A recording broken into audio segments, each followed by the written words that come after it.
ಸ್ನೇಹಿತರೆ, ಮೀಡಿಯಾ ಮಾಸ್ಟರ್ಸ್ಗೆ ಸ್ವಾಗತ, ಸುಸ್ವಾಗತ. ಗೆಳೆಯರೆ, ಈ ಸಣ್ಣ ಮಕ್ಕಳು ಮರಳಲ್ಲಿ ಆಟ ಆಡೋದನ್ನ ನೀವು ನೋಡಿರ್ತೀರಿ. ಮರಳಲ್ಲಿ ಮನೆ ಕಟ್ಟಿ ಆಡೋಷ್ಟು ಹೊತ್ತು ಆಡಿ ಅಲ್ಲಿಂದ ಎದ್ದು ಹೋಗುವಾಗ ಆ ಮನೆನ ಕೆಡವಿ ಹೋದ್ರೇನೆ ಏನೋ ಒಂಥರ ಸಮಾಧಾನ. ನಾವು ಕೂಡ ಗಲ್ಲಿ ಕ್ರಿಕೆಟ್ ಆಡುವಾಗ ನಮ್ ಬ್ಯಾಟಿಂಗ್ ಮುಗಿದ ಮೇಲೆ ಆಟ ಕೆಡಿಸಿ ಅಲ್ಲಿಂದ ಎದ್ದು ಹೋಗ್ತಾ ಇರ್ಲಿಲ್ವೇ? ನೀವು ಅದನ್ನು ಮಾಡಿರ್ತೀರಿ. ಈಗ ರಾಜ್ಯ ಕಾಂಗ್ರೆಸ್ ಅಲ್ಲಿ ಅಧಿಕಾರವನ್ನು ತಮ್ಮ ಡೆಪ್ಯೂಟಿಗೆ ಹಂಚಿ ಹೋಗುವಾಗ ನಿರ್ಗಮಿತ ಮುಖ್ಯಮಂತ್ರಿಗಳು ಮಾಡಿರೋ ಒಂದು ಕೆಲಸ ಬಾಲ್ಯದ ಈ ಮರಳು ಮನೆ, ಗಲ್ಲಿ ಕ್ರಿಕೆಟ್ ಇವುಗಳನ್ನ ನೆನಪು ಮಾಡ್ತಾ ಇದೆ. ಹಾಗೆ ತಮ್ಮ ಅಧಿಕಾರಾವಧಿಯಲ್ಲಿ ಮತ್ತು ಆನಂತರ ಕೂಡ ನಾನು ಸಮಾಜವಾದಿ, ಕಾಂಗ್ರೆಸ್ ಜಸ್ಟ್ ನನ್ನ ಅಧಿಕಾರ ಯಾತ್ರೆಯ ವಾಹನವೇ ಹೊರತು ಅದು ನನ್ನ ಮನೆ ಅಲ್ಲ ಅನ್ನೋ ಮೆಸೇಜ್ ಅನ್ನ ಸಿದ್ದರಾಮಯ್ಯ ಕಾಂಗ್ರೆಸ್ಗೆ ಮತ್ತು ಅವರ ಎಲ್ಲ ಸಹವರ್ತಿಗಳಿಗೆ ಕೊಟ್ಟಿದ್ದಾರೆ. ಹಾಗಾದ್ರೆ ಸಿದ್ದರಾಮಯ್ಯ ಅವರ ನಿರ್ಗಮನ ಕಾಂಗ್ರೆಸ್ಗೆ ಮುಂದಿನ ದಿನಗಳಲ್ಲಿ ತಂದಿಡಲಿರುವ ಸಮಸ್ಯೆ ಏನು? ಹೊಸ ಮುಖ್ಯಮಂತ್ರಿ ಮುಂದೆ ಇರಲಿರುವ ಸವಾಲುಗಳೇನು? ಮುಂದಿನ ದಿನಗಳಲ್ಲಿ ಅಹಿಂದ ನಾಯಕತ್ವವನ್ನು ವಹಿಸಿಕೊಳ್ಳೋದು ಯಾರು? ಅವರ ಹಾದಿ ಹೇಗಿರುತ್ತೆ? ಬನ್ನಿ ನೋಡೋಣ.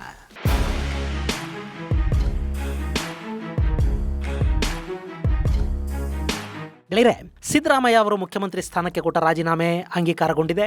ಅದರ ಜೊತೆಗೆ ಅವರ ಕ್ಯಾಬಿನೆಟ್ ಕೂಡ ಅಸ್ತಿತ್ವವನ್ನು ಕಳ್ಕೊಂಡಿದೆ. ಅಂತಿಮ ಕ್ಷಣದಲ್ಲಿ ಹೈಕಮಾಂಡ್ ಸಿದ್ದರಾಮಯ್ಯ ಅವರ ಮನವೊಲಿಸಿ ಅಟ್ಲೀಸ್ಟ್ ರಾಜ್ಯಸಭೆ ಚುನಾವಣೆ ಮುಗಿಯುವವರೆಗೆ MLC ಎಲೆಕ್ಷನ್ ಅನ್ನು ಮುಗಿಸಿ ರಾಜೀನಾಮೆ ಕೊಡಿ ಅಂತ ಹೇಳುತ್ತೆ. ಅಲ್ಲಿವರೆಗೆ ಸಿದ್ದರಾಮಯ್ಯ ಉಳ್ಕೋತಾರೆ ಅನ್ನೋ ನಿರೀಕ್ಷೆಗಳು ಕೂಡ ವಿಫಲ ಆಗಿವೆ. ಈಗ ರಾಜೀನಾಮೆ ಅಂಗೀಕಾರ ಆಗಿದ್ದು ಹೊಸ ಮುಖ್ಯಮಂತ್ರಿಯ ಪ್ರಮಾಣ ವಚನದವರೆಗೆ ಸಿದ್ದರಾಮಯ್ಯ ಇರ್ತಾರೆ. ಆ ನಂತರ ಹೊಸ ಮುಖ್ಯಮಂತ್ರಿಯಾಗಿ DK ಶಿವಕುಮಾರ್ ಅಧಿಕಾರವನ್ನು ವಹಿಸಿಕೊಳ್ತಾರೆ. ಈಗ ಇಬ್ಬರು ನಾಯಕರು ದೆಹಲಿಗೆ ಹೋಗಿದ್ದಾರೆ. ಒಬ್ಬರು ಆಶೀರ್ವಾದ ಮಾಡಿಸ್ಕೊಳ್ಳೋದಕ್ಕೆ, ಮತ್ತೊಬ್ಬರು ಥ್ಯಾಂಕ್ಸ್ ಹೇಳಿ ಮುಂದಿನ ಸಚಿವ ಸಂಪುಟದಲ್ಲಿ ತಮ್ಮವರು ಯಾರ್ಯಾರಿರಬೇಕು, ಪಕ್ಷದ ಮೇಲೆ ಮತ್ತು ಸರ್ಕಾರದ ಮೇಲೆ ತಮ್ಮ ಹಿಡಿತ ಎಷ್ಟಿರಬೇಕು ಅನ್ನೋದನ್ನ ಅಲ್ಲಿನ ವರಿಷ್ಠರಿಗೆ ತಿಳಿಸೋದಿಕ್ಕೆ. ಇನ್ನು ಈಗ ಹೊಸ ಸಚಿವ ಸಂಪುಟ ರಚನೆ ಕೂಡ ಆಗಬೇಕು. ಈ ಹಿಂದಿನ ಸಂಪುಟದಲ್ಲಿದ್ದವರಲ್ಲಿ ಯಾರು ಮುಂದುವರಿತಾರೆ, ಯಾವ ಹೊಸ ಮುಖಗಳು ಸೇರ್ಪಡೆ ಆಗತ್ವೆ ಅನ್ನೋ ಕುತೂಹಲ ಕೂಡ ಅಲ್ಲಿ ಸಾಕಷ್ಟು ಜನರಿಗಿದೆ. ಕೆಲ ಸಚಿವರು ಹಾಗೆ ಮುಂದುವರಿತಾರೆ. ಬಹುಶಃ ಹಿರಿಯರು ಅಂದ್ರೆ ಡಾಕ್ಟರ್ ಪರಮೇಶ್ವರ್, ರಾಮಲಿಂಗಾರೆಡ್ಡಿ, ಖಂಡ್ರೆ, ಮುನಿಯಪ್ಪ ಮುಂತಾದವರ ಕುರ್ಚಿಗಳು ಅಲಗಾಡದೆ ಇರಬಹುದು, ಖಾತೆಗಳು ಬದಲಾಗಬಹುದು. ಇನ್ನು ಇಲ್ಲಿ ಮಲ್ಲಿಕಾರ್ಜುನ ಖರ್ಗೆ ಅವರ ಮಗ ಪ್ರಿಯಾಂಕಾ ಖರ್ಗೆ ಅಲ್ಲಿರಲೇಬೇಕು, ಅವರನ್ನು ಅಲಗಾಡಿಸೋದಕ್ಕೆ ಆಗೋದಿಲ್ಲ. ಕೃಷ್ಣ ಬೈರೇಗೌಡ ಸಂಪುಟದಲ್ಲಿನ ಸಭ್ಯ ಮತ್ತು ಅತ್ಯಂತ ವಿದ್ಯಾವಂತ ಮುಖ ಮತ್ತು ಯಾರಿಗೂ ಕಾಂಪಿಟೇಟರ್ ಕೂಡ ಅಲ್ಲ, ಹಾರ್ಮ್ಲೆಸ್ ಕೂಡ. ರಾಹುಲ್ ಗಾಂಧಿ ಅವರಿಗೂ ಕೃಷ್ಣ ಬೈರೇಗೌಡರ ಮೇಲೆ ಪ್ರೀತಿ ಇದೆಯಂತೆ, ಹೀಗಾಗಿ ಅವರು ಕೂಡ ಉಳ್ಕೋತಾರೆ. ಇನ್ನು ಬೆಳಗಾವಿಯಲ್ಲಿ ಒಂದು ರಾಜಕೀಯ ಬ್ಯಾಲೆನ್ಸ್ ಬೇಕಾಗುತ್ತೆ ಅಂದ್ರೆ ಅಲ್ಲಿ ಜಾರಕಿಹೊಳಿ ಫ್ಯಾಮಿಲಿಗೆ ಒಂದು ಕಂಟ್ರೋಲ್ ಮತ್ತು ಚೆಕ್ ಮೇಟ್ ಇಡಬೇಕು ಅಂದ್ರೆ ಲಕ್ಷ್ಮೀ ಹೆಬ್ಬಾಳ್ಕರ್ ಇರಬೇಕಾಗುತ್ತೆ. ಹೊಸ ಮುಖ್ಯಮಂತ್ರಿಗಳವರನ್ನ ಉಳಿಸ್ಕೋತಾರೆ. ಸತೀಶ್ ಜಾರಕಿಹೊಳಿಗೆ KPCC ಅಧ್ಯಕ್ಷ ಸ್ಥಾನ ಅಂತ ಹೇಳ್ತಾ ಇದ್ದಾರೆ. ಅದೊಂದೇ ಕೊಟ್ರೆ ಅವರಿಗೆ ತೃಪ್ತಿ ಆಗೋದಿಲ್ಲ. DKಗಾದ್ರೆ 2 ಕೊಟ್ಟಿದ್ರೆ ನನಗೂ 2 ಬೇಕು ಅಂತ ಅವರು ಕೂತ್ಕೋಬಹುದು. ಈಗಾಗಲೇ ಅವರು ತಮ್ಮ ಸುತ್ತ ಒಂದಷ್ಟು ಅಹಿಂದ ವರ್ಗದ ಶಾಸಕರನ್ನ ಸೇರಿಸಿಕೊಂಡಿದ್ದಾರೆ, ಬಲ ಪ್ರದರ್ಶನ ಮಾಡಿದ್ದಾರೆ. ಸಿದ್ದರಾಮಯ್ಯ ಅವರ ಆಶೀರ್ವಾದ ಕೂಡ ಅಲ್ಲಿದೆ. ಹೀಗಾಗಿ ಜಾರಕಿಹೊಳಿ ಕೂಡ ಸಚಿವರಾಗಿ ಮುಂದುವರಿಬಹುದು. ಆದ್ರೆ ಜಮೀರ್ ಏನಾಗುತ್ತೆ? ಅಲ್ಲಿಗೆ ಹ್ಯಾರಿಸ್ ಬರ್ತಾರಾ ಅಥವಾ ಖಾದರ್ ಮಂತ್ರಿಯಾಗಿ ಸ್ಪೀಕರ್ ಬೇರೆ ಯಾರಾದ್ರೂ ಆಗ್ತಾರಾ? MB ಪಾಟೀಲ್ ಮತ್ತು ಜಾರ್ಜ್ ಸಚಿವ ಸಂಪುಟದಲ್ಲಿ ಇದ್ದೇ ಇರ್ತಾರೆ. ಆದ್ರೆ ಇವರಲ್ಲಿ ಯಾರಾದ್ರೂ ಉಪಮುಖ್ಯಮಂತ್ರಿ ಆಗ್ತಾರಾ? MB ಪಾಟೀಲ್ಗೆ ಮಾಡಿದ್ರೆ ಪ್ರಿಯಾಂಕಾ ಖರ್ಗೆ ಕೂಡ ಉಪಮುಖ್ಯಮಂತ್ರಿ ಆಗ್ತಾರಾ? DK ಸುತ್ತ ಎಷ್ಟು ಉಪಮುಖ್ಯಮಂತ್ರಿಗಳಿರ್ತಾರೆ? ಅದನ್ನ DK ಒಪ್ತಾರಾ? ಇಂಥ 10 ಹಲವು ಪ್ರಶ್ನೆಗಳಿಗೆ ಇನ್ನು ಕೆಲ ದಿನಗಳಲ್ಲಿ ಉತ್ತರ ಸಿಗುತ್ತೆ. ಈ ಮಧ್ಯೆ ಸಿದ್ದರಾಮಯ್ಯ ಒಂದು ದೊಡ್ಡ ಗೇಮ್ ಕೂಡ ಆಡಿದ್ದಾರೆ. ಗೆಳೆಯರೆ, ಈ ರಾಜ್ಯದಲ್ಲಿ ದೇವರಾಜ ಅರಸ್ ಅವರಿಗಿಂತಲೂ ಹೆಚ್ಚು ವರ್ಷಗಳ ಕಾಲ ಅಧಿಕಾರದಲ್ಲಿದ್ದವರು ಸಿದ್ದರಾಮಯ್ಯ. ಹಾಗೆ ದೇವರಾಜ ಅರಸರ ನಂತರ ಹಿಂದುಳಿದ ವರ್ಗಗಳ ನಾಯಕ ಅನ್ನೋ ಕಿರೀಟ ಕೂಡ ಸಿದ್ದರಾಮಯ್ಯ ಅವರಿಗೆ ಸಿಕ್ತು. ಅಹಿಂದದ ಮೂಲಕವೇ ತಮ್ಮ ಅಧಿಕಾರವನ್ನ, ಪ್ರಭಾವವನ್ನ ಗಟ್ಟಿ ಮಾಡಿಕೊಂಡು ಸಿದ್ದರಾಮಯ್ಯ ಈಗ ಅಹಿಂದ ವರ್ಗವನ್ನು ಕೂಡ ತಮ್ಮ ಜೊತೆಗೆ ತಗೊಂಡು ಹೊರಗೆ ಹೋಗ್ತಾ ಇದ್ದಾರೆ. ಇಲ್ಲಿ ಎಂಥ ಬಿಕ್ಕಟ್ಟನ್ನು ಸೃಷ್ಟಿ ಮಾಡಿದ್ದಾರೆ ಅಂದ್ರೆ, ಮುಂದಿನ ಮುಖ್ಯಮಂತ್ರಿಗಳು ಜಾತಿ ಗಣತಿಯನ್ನು ಒಪ್ಪಿದ್ರೆ ಅದರ ಶ್ರೇಯ ಮತ್ತು ಕೀರ್ತಿ ಸಿದ್ದರಾಮಯ್ಯ ಅವರಿಗೆ ಸಲ್ಲತ್ತೆ ಮತ್ತು ಲಿಂಗಾಯತ ಹಾಗೂ ಒಕ್ಕಲಿಗ ಮತಗಳು ಶಾಶ್ವತವಾಗಿ ಕಾಂಗ್ರೆಸ್ನಿಂದ ದೂರ ಆಗತ್ವೆ. ಅದರ ಅಪಕೀರ್ತಿಯನ್ನ ಹೊಸ ಮುಖ್ಯಮಂತ್ರಿ ತಮ್ಮ ಹೆಗಲಿಗೆ ತಗೋಬೇಕಾಗತ್ತೆ ಮತ್ತು ತಮ್ಮದೇ ಜನಾಂಗದ ವಿರೋಧವನ್ನು ಕೂಡ ಅವರು ಕಟ್ಕೋಬೇಕಾಗಿ ಬರುತ್ತೆ. ಹಾಗಲ್ಲದೆ ಆ ವರದಿಯನ್ನ ಹೊಸ ಮುಖ್ಯಮಂತ್ರಿ ಒಪ್ಪದೇ ಇದ್ರೆ ಅಲ್ಲಿ ಕೂಡ ಸಿದ್ದರಾಮಯ್ಯ ಅವರಿಗೆ ಒಳ್ಳೆ ಹೆಸರು ಬರುತ್ತೆ. ಪಾಪ ಪುಣ್ಯಾತ್ಮ ವರದಿಯನ್ನ ಅಂಗೀಕರಿಸಿ ಹೋದ, ಇವರು ಅದನ್ನು ಕೊಡ್ಲಿಲ್ಲ. ಹೊಸ ಮುಖ್ಯಮಂತ್ರಿ ಮತ್ತು ಕಾಂಗ್ರೆಸ್ ಸರ್ಕಾರ ಸಿದ್ದರಾಮಯ್ಯ ಕೊಟ್ಟಿದ್ದನ್ನು ಕೂಡ ನಮಗೆ ತಲುಪೋದಿಕ್ಕೆ ಬಿಡ್ಲಿಲ್ಲ. ಅಹಿಂದ ವರ್ಗದ ವಿರೋಧಿಗಳಿವರು ಅಂತ ಹೊಸ ಮುಖ್ಯಮಂತ್ರಿ ಅನ್ನಿಸ್ಕೋಬೇಕಾಗತ್ತೆ ಮತ್ತು ಅಹಿಂದ ವರ್ಗ ಕಾಂಗ್ರೆಸ್ನಿಂದ ಹಾಗೆ ಹೊಸ ಮುಖ್ಯಮಂತ್ರಿಯಿಂದ ಕೂಡ ದೂರ ಆಗತ್ತೆ. ಹಾಗೆ ಕಾಂಗ್ರೆಸ್ ಅಲ್ಲಿ ಇನ್ನು ಮುಂದೆ ಯಾರೇ ಹಿಂದುಳಿದ ನಾಯಕರು ಅಂತ ಬಂದರೂ ಕೂಡ ಸಿದ್ದರಾಮಯ್ಯ ಅವರ ವರ್ಚಸ್ಸನ್ನ ಹೈಜಾಕ್ ಮಾಡೋದಿಕ್ಕೆ ಅವರಿಗೆ ಸಾಧ್ಯ ಆಗೋದಿಲ್ಲ. ಅಹಿಂದ ನಾಯಕ ಅಂತ ಅನ್ನಿಸ್ಕೊಳ್ಳೋದಿಕ್ಕೂ ಆಗೋದಿಲ್ಲ. ಯಾಕೆಂದ್ರೆ ಜಾತಿ ಗಣತಿಯನ್ನ ಅಂಗೀಕಾರ ಮಾಡೋದಿಕ್ಕೆ ಒತ್ತಡ ಹೇರದವರು, ಜಾತಿ ಗಣತಿಯನ್ನ ಅಂಗೀಕಾರ ಮಾಡಿಸದವರು ಅಹಿಂದ ನಾಯಕ ಹೇಗಾಗ್ತಾರೆ? ಸೊ ಆ ಸ್ಥಾನ ಕೂಡ ಶಾಶ್ವತವಾಗಿ ಸಿದ್ದರಾಮಯ್ಯ ಅವರ ಅಕೌಂಟ್ ಅಲ್ಲಿ ಉಳ್ಕೊಂಡು ಬಿಡುತ್ತೆ. ಇನ್ನು ನಾಳೆ 2028ರ ಚುನಾವಣೆಯಲ್ಲಿ ಕಾಂಗ್ರೆಸ್ ಮತ್ತೆ ಜನರ ಮುಂದಕ್ಕೆ ಹೋಗಬೇಕು ಅಂದ್ರೂ ಕೂಡ ಅಲ್ಲಿ ಸಿದ್ದರಾಮಯ್ಯ ಸಿದ್ದರಾಮಯ್ಯ ಅವ್ರನ್ನ ಬಿಟ್ಟು ಮುಂದಕ್ಕೆ ಹೋಗೋದಕ್ಕೆ ಅವರಿಗೆ ಆಗೋದಿಲ್ಲ. ಹೀಗಾಗಿ ಇನ್ನು 2 ವರ್ಷ ಕೂಡ ಕಾಂಗ್ರೆಸ್ ಪಕ್ಷದಲ್ಲಿ ಸಿದ್ದರಾಮಯ್ಯ ಪ್ರಸ್ತುತ ಆಗೇ ಇರ್ತಾರೆ. ಹೈಕಮಾಂಡ್ ಅವರನ್ನು ಜೊತೆಯಲ್ಲಿ ಇಟ್ಟುಕೊಳ್ಳಲೇಬೇಕಾಗತ್ತೆ. ಗೆಳೆಯರೆ, ರಾಜೀನಾಮೆ ಕೊಡೋ ಹಿಂದಿನ ದಿನ ಒಂದು ವರದಿಯನ್ನು ಬರೀ ಸ್ವೀಕರಿಸುವ ಮೂಲಕ ಸಿದ್ದರಾಮಯ್ಯ ಮುಂದಿನ ಚುನಾವಣೆಗೆ ಕೂಡ ತಮ್ಮ ರಿಲೆವೆನ್ಸನ್ನು ಕಾಪಾಡಿಕೊಳ್ತಾ ಇದ್ದಾರೆ.